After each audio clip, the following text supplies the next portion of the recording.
7:32, 33 ya está con nosotros don Jorge Rivera Staff, secretario de Energía del Gobierno de la República de Panamá. Don Jorge, buenos días, bienvenido.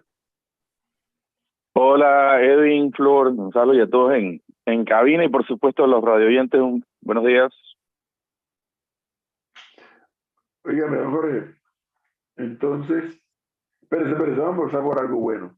En esto ya pude leer que usted subió una información de que Panamá ha sido reconocido como un país que ha logrado desarrollar generación de energía, o sea, que el porcentaje de generación de energía limpia en Panamá ha aumentado dramáticamente y eso le ha generado un reconocimiento a Panamá, algo así es.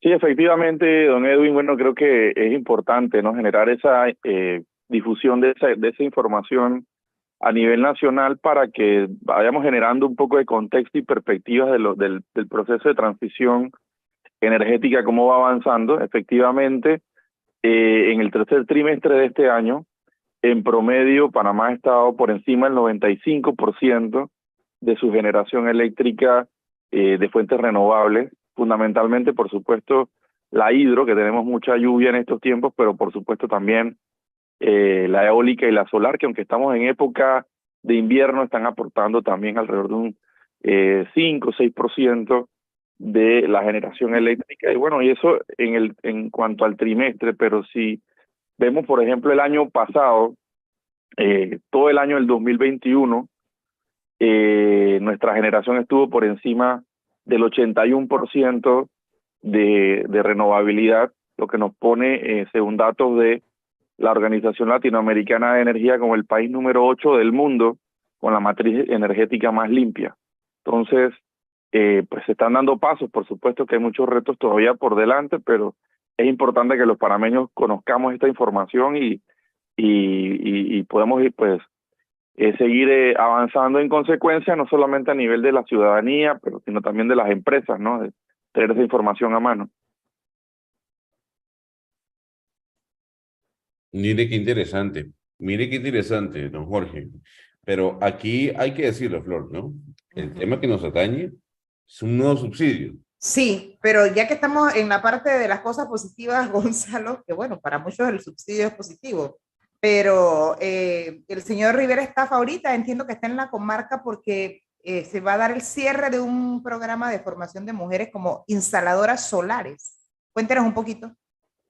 Efectivamente, ¿no? Este es un proyecto que forma parte de la Estrategia Nacional de Acceso Universal a la Energía que aprobamos este año, que es parte también de la agenda de transición, ¿no? Transición energética no es solamente energía más limpia, sino para estas personas que hoy en día en Panamá no tienen acceso a energía y que estamos llevándole adelante, pues para ellos la transición es pasar del siglo XIX finalmente al siglo XXI, ¿no? Y en este caso, este es uno de nuestros proyectos, y yo le digo que uno de los proyectos más bonitos realmente, porque es un primer piloto que estamos haciendo.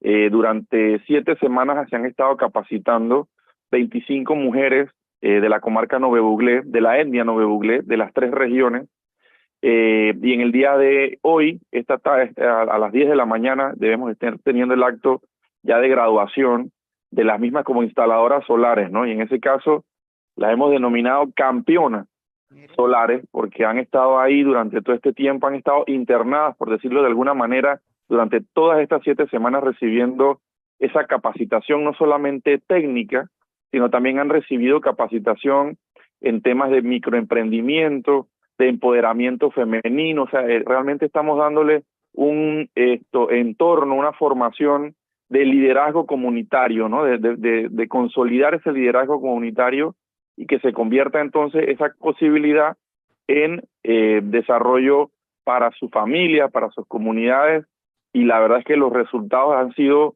asombrosos, ¿no? Asombrosos el desarrollo, los resultados del proceso, y bueno, hoy tenemos felizmente la graduación de todas ellas. Muy bien, Flor.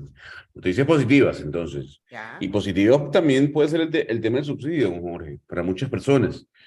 Pero, a ver, yo me siento honrado cada vez que hablo con usted, porque creo que es de los pocos miembros del gobierno que habla claro y directo y que sabe lo que está haciendo de alguna u otra manera, don Jorge.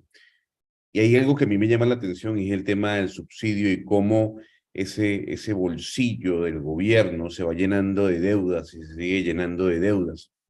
Sobre todo, además, cuando es un subsidio que viene dado por el tema de la pandemia. El subsidio inicia por un tema de ayuda en medio de lo que dejó el COVID. Y ya vamos para casi 2 años del inicio de esta reactivación económica, que ya no es una reactivación económica, ya estamos viviendo nuestra cotidianidad y así los números lo muestran. Don Jorge, ¿por qué extender el subsidio? Sí, Gonzalo, esa es una pregunta muy pertinente y que incluso es parte de la discusión que se da en el propio seno del Consejo de Gabinete cuando se da la aprobación o la discusión de la aprobación de este subsidio. Como tú bien apuntas, el inicio del mismo se dio cuando estuvimos en lo más duro de la pandemia, en el impacto de salud durante el año 2020. El país estaba prácticamente cerrado y se dio ese apoyo. Sin embargo, pues a pesar de que hemos visto señales importantes de recuperación económica durante este año y por supuesto esperamos que también sea el próximo año, aún hay algunos datos macroeconómicos que validan la decisión del gobierno de mantener un apoyo adicional al bolsillo de los ciudadanos, fundamentalmente el tema de los niveles de desempleo, ¿no? Que se han ido ajustando versus lo que teníamos durante el año 2020 y 2021, sin embargo, todavía estamos por encima del promedio que llevábamos antes de la pandemia. Entonces es un sacrificio, como tú bien indicas, de las arcas del Estado, pero que el Estado pues busca de alguna manera aliviar la cuenta de luz para los ciudadanos. En este caso, lo que se está haciendo se mantiene el subsidio que conocemos como el histórico, ¿no? El subsidio del FED, Fondo de Estabilización Tarifaria, pero también entonces tenemos el Fondo de Estabilización Tarifaria Extraordinario o el del COVID, ¿no? Y con estos dos lo que se consigue es que todos los clientes que consumen hasta 300 kWh por mes, el Estado está asumiendo alrededor de la mitad de la factura eléctrica, ¿no? Y aquellos clientes que consumen entre 301 y 750 kWh por mes, pues el Estado estaría asumiendo alrededor de el 30% de su factura eléctrica. En este caso, la verdad es que hubo un giro este año en cuanto al mecanismo de aprobación. Hasta inicios de este año se manejaba trimestralmente la asignación o la aprobación del subsidio. En estos momentos lo que se está haciendo es mes a mes para evaluar precisamente eso que indicaba Gonzalo, la situación económica mes a mes de los números macroeconómicos, pero también la situación fiscal, y en función de esos dos criterios, pues en el seno del Consejo de Gabinete se toma la decisión y eventualmente se estará evaluando si hay algún ajuste, alguna disminución o se mantiene, pues eso pues se está viendo en el corto plazo, como decía, mensualmente. ¿Pero hay alguna proyección, director, secretario? Mire, por ahora no hay proyecciones. La próxima sesión que se reúna el Consejo de Gabinete se va a revisar realmente las circunstancias del momento y se tomará la decisión, ¿no? Ahí se hace la discusión, sobre todo la retroalimentación que da el Ministerio de Economía y Finanzas, que es al final el responsable de gestionar el tema presupuestario, pero también el que tiene la mayor visibilidad sobre el tema macroeconómico en el país.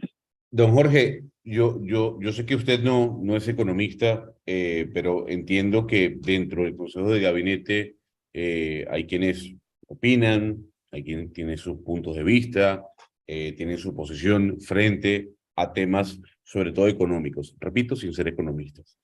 Pero usted sabe, y estoy claro que lo sabe, estoy seguro que usted lo sabe, porque los números lo muestran, de que el déficit de Panamá cada vez se hace mucho más grande. Y que no solo es el subsidio a la electricidad, a la energía eléctrica, el subsidio a la gasolina, aun y cuando los precios del barril de petróleo han ido bajando. Ese subsidio se extendió. Es el subsidio del vale digital en medio de esta reactivación económica, que también vuelvo a repetir, ya no es una reactivación económica porque los números que muestra la economía panameña, sobre todo en el movimiento del Producto Interno Bruto, ya nos hacen pensar que estamos muy cerca de lo que fue el momento prepandémico. ¿A usted no le preocupa y usted en ese Consejo de Ministros, Consejo de Estado, usted no levanta la mano y dice, oiga, debemos preocuparnos por el déficit? Ojo con la deuda pública, ojo con estos números, y se lo pregunto porque todo indica, según algunos analistas conocedores del tema, de que el año que viene económicamente no va a ser bueno ni para Panamá ni para el mundo. Sí, mira, Gonzalo, yo creo que hay que tener la mirada en los puntos que tú planteas, pero también hay que entender el contexto global, ¿no? Recordemos que el mundo cambió a partir de febrero de este año, ¿no? Con la invasión rusa a Ucrania, se ha dado una reconfiguración importantísima de muchos elementos y el impacto económico. Estamos viviendo casi que la tercera guerra mundial desde el punto de vista económico, ¿no? Es la crisis más importante que hemos tenido y veníamos tratando de salir de la crisis del impacto económico y social del COVID. Ese dato, por ejemplo, que plantea de que el barril de petróleo ha ido bajando, realmente yo no diría que es correcto. El barril de petróleo ahora mismo lo que tiene los precios globales es la volatilidad. Esa realmente es la característica. No podemos decir que hay una tendencia hacia abajo o hacia arriba. En estos momentos está volviendo a subir de aquí a fin de año. Recordemos, está alrededor de entre 80 y 85 dólares el barril de petróleo, que era básicamente un techo que se tenía antes del febrero de este año. Durante mucho tiempo se hablaba del techo 85, de 90, de 100 dólares. Hoy en día ya no es un techo, estamos hablando de un estándar o casi de un piso. Entonces, esta reconfiguración es lo que se toma en cuenta desde el punto de vista económico. Evidentemente, el tema del déficit lo maneja el Ministerio de Economía y Finanzas directamente.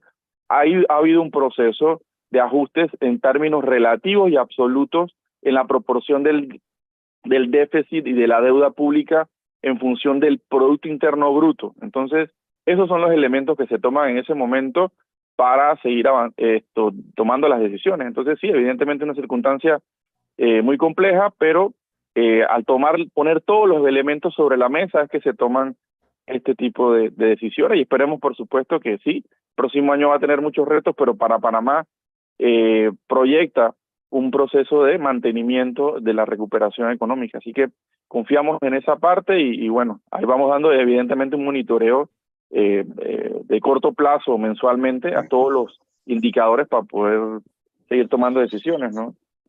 Pero, a ver, don Jorge, una pregunta. Y por eso yo quise comenzar la entrevista por el lado positivo de cómo el país ha ido avanzando en generación de energía renovable o limpia, etc. Y yo siempre he creído mucho en eso, que de toda crisis surge una oportunidad. Los subsidios, pues desgraciadamente, habrá que vivir con eso quién sabe cuánto tiempo más, que nos está costando a todos por igual. Pero al mismo tiempo, ¿hay algún plan para acelerar el tema de la energía solar, el tema de, bueno, las eólicas ya nos han explicado que tienen un momento donde más generan y otro momento donde generan muy poco o nada? Pero ¿hay algún plan, mientras tanto, para que el país, no como en grandes inversiones, pero en inversiones más pequeñas? Cada vez yo veo más paneles solares en techos, en empresas. O sea, ¿qué más habría que hacer? Es la pregunta. Sí, Edwin, yo creo que evidentemente, y nada más para cerrar un poco el concepto del impacto de la tarifa, es otra discusión que hay y que tenemos también una propuesta, una estrategia específica para eso, en cuanto, bueno, que el impacto de esa renovabilidad se vaya reflejando cada vez más en la tarifa eléctrica, ¿no? En estos casos, con estos porcentajes, por ejemplo, que hemos tenido durante el año pasado, sobre todo durante este año, de energía renovable, energía que no hemos tenido que importar vía combustibles fósiles. Con los precios que hemos tenido, por lo menos no hemos tenido ese impacto en nuestra tarifa eléctrica, y ahora lo que buscamos también es que empiece a incidir, ya no solamente estabilizando la tarifa, sino que también empiece a reducirla en función de los contratos, etcétera, ¿no? Pero bueno, en cuanto a los paneles solares, lo que se conoce como el autoconsumo, es decir, en los techos de los clientes, ya sean residencias, comercios, industrias, es tan importante que dentro de las 5 estrategias de la agenda de transición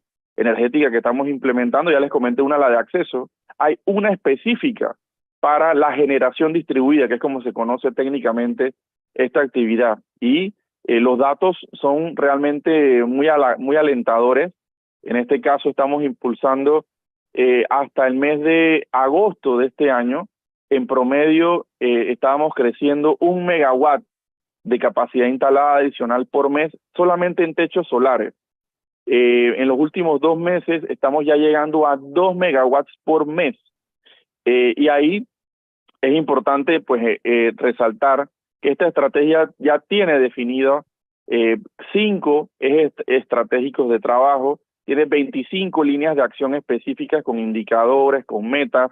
Nuestro objetivo al año 2030 es que Panamá tenga 1.700 megawatts de paneles solares en techos. Hoy en día tenemos 65 y pudiéramos decir, bueno, pero 65 hemos triplicado en 3 años ese número que teníamos. Sin embargo, para darle un ejemplo, si comparamos hoy en día esos 65 megawatts que tenemos con Argentina, es un país inmenso, Argentina tiene la mitad de lo que tiene Panamá hoy en día. Entonces, hemos identificado el tema tramitología, el tema regulatorio y el tema de financiamiento, de la vinculación de la gente con el sistema financiero para poder acceder a más oportunidades de estos techos. Entonces, es todo un trabajo en equipo. Además, resaltar, no lo estamos desarrollando solamente la Secretaría de Energía, hay un comité de trabajo para implementar esta estrategia donde hay participación de la empresa privada, de la academia, de los usuarios. Entonces, creemos, en función del trabajo que se está desarrollando, de los números que estamos viendo, que podamos lograr esa meta muy ambiciosa de 1.700 megawatts al año 2030, partiendo de los datos que tenemos hoy. Miren, interesante. Interesante. Además, profesor, porque ese tema se está hablando mucho en América Latina por el poderío en el que se ha convertido China en este tema. Don Jorge, Panamá, el gobierno está mirando a China como país con el cual se puede hacer alianzas para proyectos ligados a temas de paneles solares y energía y este tipo de energía renovable. Por supuesto, ¿no? China es el proveedor mundial de paneles solares. Tenemos un proyecto que es parte de casualmente esta estrategia de generación distribuida que les comentaba, que busca generar las condiciones para que la mayor cantidad de panameños puedan acceder a la tecnología. Sin embargo, ahí en esta estrategia tenemos 2 proyectos, digamos, demostrativos, ¿no?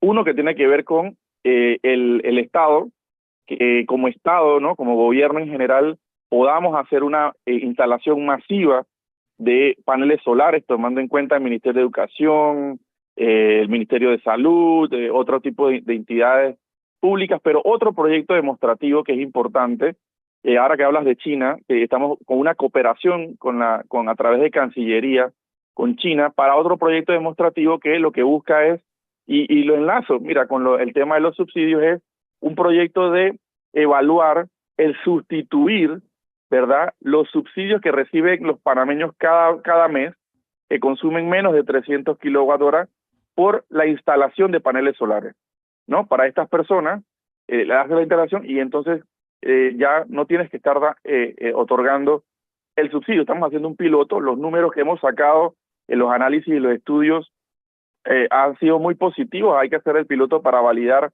algunas variables. Sin embargo, pues con China estamos trabajando, por supuesto, pero bueno, no solamente con China, que es el principal, sino con otros socios comerciales, como Estados Unidos, la Unión Europea, que también son líderes en estos temas. Tenemos varios de estas iniciativas y esperemos estar dando muy buenas noticias en los próximos 2 meses al respecto de este proyecto demostrativo en específico. Dígame, Jorge, pero además para todo eso se requiere mucho cobre, ¿no? Mucho cobre, exactamente. Uno de los grandes minerales para la transición energética es el cobre.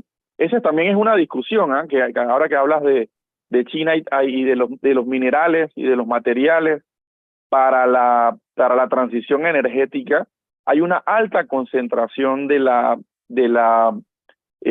propiedad de los recursos de las materias primas para la transición energética. No solamente el cobre, está el litio, está el cobalto, están otros metales, pero no solamente la materia prima per se sino la capacidad de procesamiento de esa materia prima para además entonces convertirla en tecnología. Y hay una alta concentración de eso a nivel de, pues, fundamentalmente de China, y evidentemente en el mundo se está evaluando también este tema desde el punto de vista geopolítico, ¿no? Y esa transformación entre que estamos viendo entre el control de la materia prima, como es el petróleo y el gas natural en el Medio Oeste, en Medio Oriente, perdón, en Estados Unidos, a el control de estos minerales que son críticos para la transición energética, en donde Panamá tiene que jugar un rol por sus grandes reservas de cobre, también tiene que jugar un rol importante en esta nueva geopolítica de la transición energética. Hay algo que me llama la atención, don Jorge, y estuve leyendo una entrevista que le hicieron a un miembro del BID en donde él mencionaba que para que América Latina fuese más verde, había que disminuir el consumo de carne y aumentar la cantidad de buses eléctricos. El tema del consumo de carne, pues es algo que ya muchos expertos en el tema han mencionado. Pero también dentro de más allá del consumo de carne, el tema de la expansión de una flota de buses eléctricos en los sistemas de transporte público viene dado por una inversión privada. Inversión privada que puede venir de empresas como BYD. Todavía Tesla no se ha metido de lleno en eso. ¿Usted ha pensado qué puede ofrecer Panamá para que BYD establezca una planta por ejemplo, de vehículos eléctricos en nuestro país? Como ya otros países, naciones en América están diciendo, bueno, lo podemos ayudar con incentivos fiscales, podemos ayudarlo de esta forma. Panamá, ¿cómo pudiese hacer para que empresas como BYD establezcan una planta de producción en el país? Sí, mira, en el tema de movilidad eléctrica, que también tenemos una estrategia específica, una de las 5, la de movilidad eléctrica, donde una de las ejes estratégicos es precisamente los autobuses, ¿no? Y las flotas, tanto públicas como privadas. Ahí hay una circunstancia importante, ¿no? Hoy en día Panamá tiene los incentivos, tiene una hoja de ruta que estamos desarrollando, ya está habilitando la reglamentación de la ley que se aprobó este año, donde se va a permitir la comercialización de energía para las recargas de los vehículos. Sin embargo, hemos visto que ahora mismo el cuello de botella global se ha concentrado en las fábricas, en los fabricantes, ni siquiera en los distribuidores regionales. Y lo que tú mencionas es parte un poco de de un alineamiento que estamos haciendo con la política industrial, ¿no? Que lleva adelante el Ministerio de Comercio e Industria, para entonces que la transición energética en Panamá tenga al menos un 30% de componente local. Y ahí estamos hablando no solamente de una planta de ensamblaje o de etcétera, de autobuses o de vehículos eléctricos, sino también de paneles solares, de baterías, y ya tenemos empresas que están haciendo la tramitología para instalar ensambladoras de paneles solares en Panamá, viendo el mercado regional, y también de baterías eléctricas, no solamente para vehículos, sino también para residencias, para empresas. Y ya en el caso específico de la pregunta, Gonzalo, sobre autobuses, no solamente, yo creo que hay que ir paso a paso, ¿no?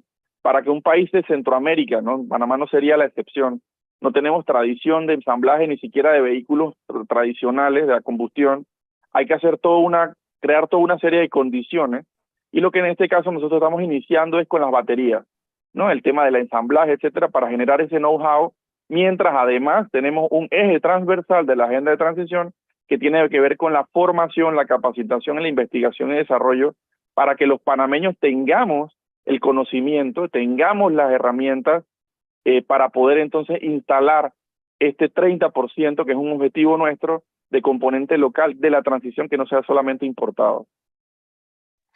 A ver, y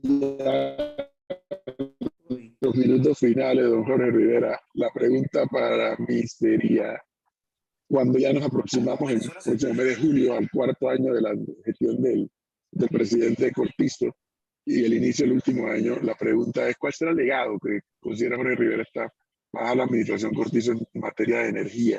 ¿Desaparecerán los subsidios o se mantendrán o bajará el precio, o el precio no, el costo de la energía que consumimos? O sea, ¿cuál cree Jorge Rivera que será el legado?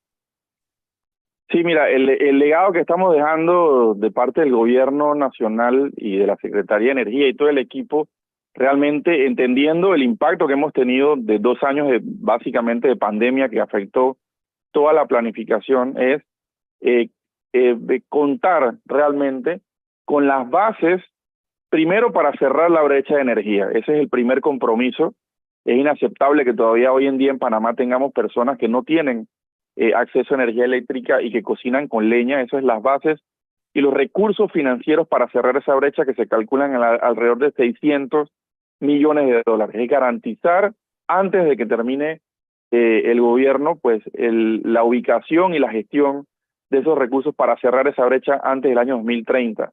Y segundo, el hacer los ajustes y las reformas dentro de las cuales está una política de Estado de largo plazo que nos permita mantener el ritmo que llevamos adelante hoy en día de darle oportunidades a los panameños, no solamente con el tema de los paneles solares, sino también de la movilidad eléctrica, del almacenamiento. Es decir, ese es realmente el legado que estamos dejando durante esta administración, sentar esas bases para que no haya forma de que podamos tener un retroceso en ese sentido y, por supuesto, mantener a Panamá como uno de los líderes globales en energías renovables y por supuesto, en la lucha contra el cambio climático y nuestra menor dependencia de los combustibles fósiles. Bueno, don Jorge Rivera, muchísimas gracias por darnos este tiempo, muy amable. Un abrazo siempre, saludos, que tengan buen día. Gracias. 7:59. ¿Me va a decir algo? Vamos al servicio informativo.